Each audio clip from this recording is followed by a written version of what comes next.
మరోసారి తన రాజకీయ చాణక్యతను చాటుకున్న రూరల్ ఎమ్మెల్యే కోటంరెడ్డి శ్రీధర్ రెడ్డి ఎక్కడ తగ్గాలో ఎక్కడ నెగ్గాలో తెలిసిన ఎమ్మెల్యేగా ప్రత్యర్థులకు తన రాజకీయ వ్యూహాలతో ఎప్పటికప్పుడు చెక్ పెడుతూ నెల్లూరు రూరల్ నియోజకవర్గంలో తనకంటూ ఒక ప్రత్యేక స్థానాన్ని ఏర్పరచుకుని ఇప్పటికే హ్యాట్రిక్ ఎమ్మెల్యేగా రికార్డు క్రియేట్ చేసిన కోటంరెడ్డి శ్రీధర్ రెడ్డి అవసరమైతే రాజకీయ ప్రత్యర్థులపై విరుచుకుపడటమే కాదు, అభివృద్ధిలో భాగమైతే ప్రత్యర్థులు సైతం మెచ్చుకుంటారు అనే దానికి ఉదాహరణగా గత వైసీపీ ప్రభుత్వంలో ఎంపీగా పనిచేసి అసెంబ్లీ ఎన్నికలలో రూరల్ నియోజకవర్గంలో తనపైనే పోటీ చేసి ఓడిపోయిన ఆదాల ప్రభాకర్ రెడ్డిని ప్రత్యేకంగా అభినందించారు.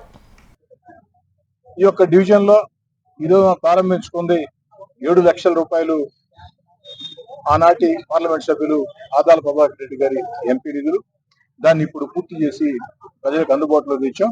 ఈ సందర్భంగా దీనికోసం 7 లక్షల రూపాయలు నిధులు కేటాయించిన దానికి మాజీ పార్లమెంట్ సభ్యులు ఆదాల ప్రభాకర్ రెడ్డి గారు వారు ఎంపీగా ఉన్నప్పుడు ఎంపీ గ్రాంట్ కింద 7 లక్షల రూపాయలు శాంక్షన్ చేసిన దానికి ఈ ప్రాంత ప్రజల పక్షాన మాజీ పార్లమెంట్ సభ్యులు ఆదాల ప్రభాకర్ రెడ్డి గారికి కూడా ప్రత్యేకంగా ధన్యవాదాలు తెలియజేస్తూ ఉన్నా. శంకుస్థాపనకి కేవలం తెలుగుదేశం, జనసేన, బీజేపీ నాయకులే కాకుండా సిపిఎం, సిపిఐ, కాంగ్రెస్ కలిసి వచ్చే ప్రతి రాజకీయ పార్టీని ఆహ్వానించడం జరిగింది. అదే విధంగా ఈ యొక్క అభివృద్ధి కార్యక్రమాల్లో ఏదైతే మాకు ప్రధాన ప్రత్యర్థి ఉన్నారో వైఎస్ఆర్ కాంగ్రెస్ పార్టీని కూడా కలుపుకుని వెళ్ళడానికి అభివృద్ధి కార్యక్రమాల విషయంలో మాకు ఎలాంటి అభ్యంతరం లేదు. కాబట్టి అందరూ కూడా కలిసి రమ్మని చెప్పని స్వాగతిస్తూ ఉన్నా. మరోసారి ఈ యొక్క ప్రాంత అభివృద్ధి కోసం అధికంగా